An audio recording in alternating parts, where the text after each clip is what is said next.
ট্রাইব্যুনালে প্রথম সাপ্লি লিস্ট প্রকাশ হয়েছে।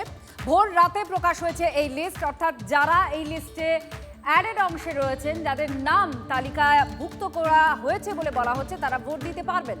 ঝুলে থাকা ২৭ লক্ষের মধ্যে প্রথম দফায় অন্তর্ভুক্ত হয়েছে মাত্র ১৩৬টি নাম, দুটো নাম বাদ গেছে। এ সূত্রের খবর। কাল প্রথম দফায় ভোট দিতে পারবেন আরও ১৩৬ জন। যারা যুক্ত হলেন সেই যুক্তরা ভোট দিতে পারবেন।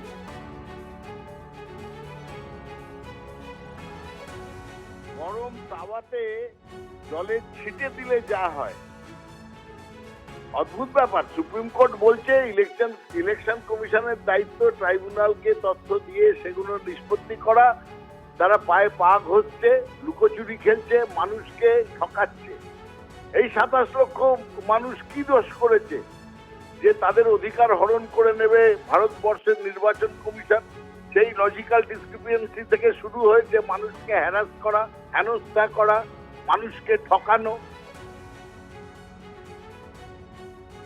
২৭ লক্ষের নাম বাদ দিয়েছে, তাদের উপযুক্ত তথ্য প্রমাণ নেই সেই কারণে। আর সেই তথ্য প্রমাণের মধ্যে যারা সঠিক প্রমাণ করতে পারবে তাদের নামই আসবে। এবার তৃণমূলের যে কথাবার্তা আছে শুনলে হাসি পাচ্ছে। তৃণমূল ভাবছে যে ২৭ লক্ষের নাম বাদ দিয়েছে, ২৭ লক্ষের নামই চলে আসবে। তাহলে আর বাদ দিল কেন? তাহলে খাটাখাটি করলো কেন? সেই কারণের জন্য আপনি জেনে রাখুন, ২৭ লক্ষ নামের মধ্যে অধিকাংশ নামই বাদ থাকবে, এটাই আন্দাজ সকলে করছে। অর্থাৎ কি হচ্ছে সেটা জুডিশিয়াল ম্যাজিস্ট্রেটরা পরীক্ষা করে যেটা বের করবে সেটাকেই স্বীকার করতে হবে।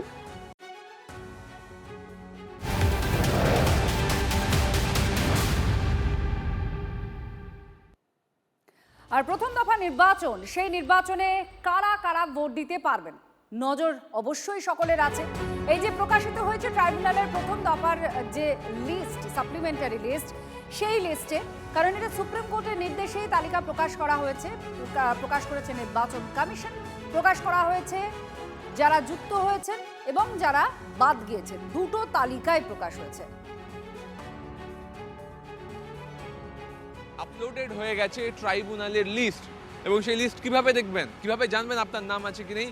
সরাসরি আপনাকে চলে আসতে হবে ceo.westbengal.gov.in, ceo.westbengal.wb.gov.in। ওখানে ক্লিক করার পরে এরকম একটা পেজ খুলবে। একটু অপেক্ষা করবেন।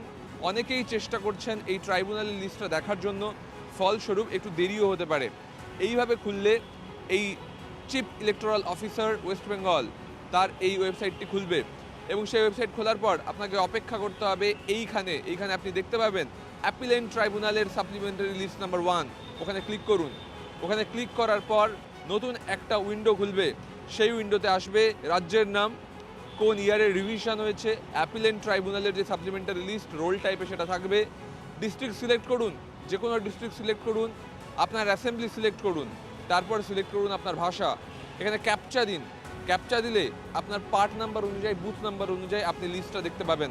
ধরুন আমি সিলেক্টে গিয়ে করলাম পূর্ব মেদিনীপুর, তারপর অ্যাসেম্বলিতে গিয়ে করলাম নন্দীগ্রাম।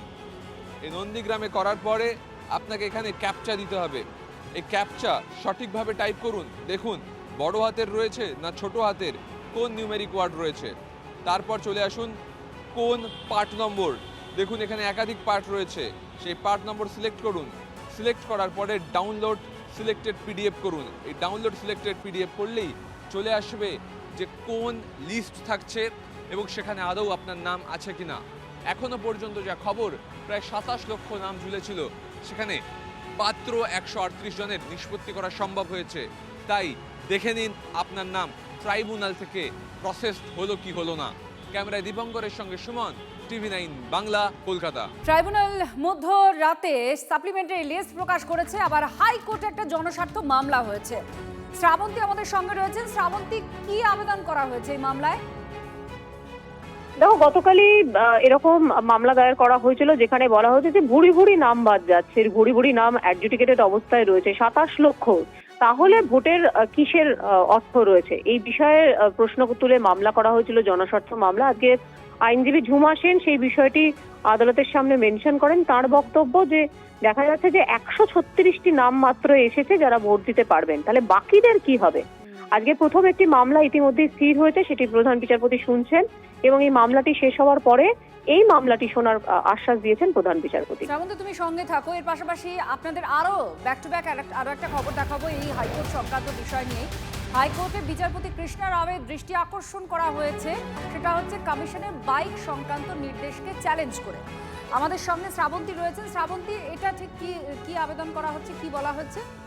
দেখো, বাইক নিয়ে সাধারণ মানুষের মধ্যে যথেষ্ট কৌতূহল রয়েছে এবং তাদের একটা প্রশ্ন যে যারা দূর দূরান্ত থেকে অফিস করছেন বা কোথাও যাবেন, এমনকি নির্বাচনের দিনও বহুজন এমন ভোটার হন যে তারা বাড়ির যারা থাকেন তাদেরকে নিয়ে আসেন। তাহলে যদি 48 ঘন্টা আগে এই ধরনের বাইকে চড়া নিষিদ্ধ হয়ে যায়, তাহলে সাধারণ যে জীবিকা সেটাই তো ব্যাহত হয়ে যাওয়ার আশঙ্কা থাকছে। এই বিষয়টিকেই সামনে রেখে বিচারপতি কৃষ্ণা রাওয়ের দৃষ্টি আকর্ষণ করা হয়েছে। আজকের এই মামলা শুনানি হওয়ার সম্ভাবনা রয়েছে। ধন্যবাদ।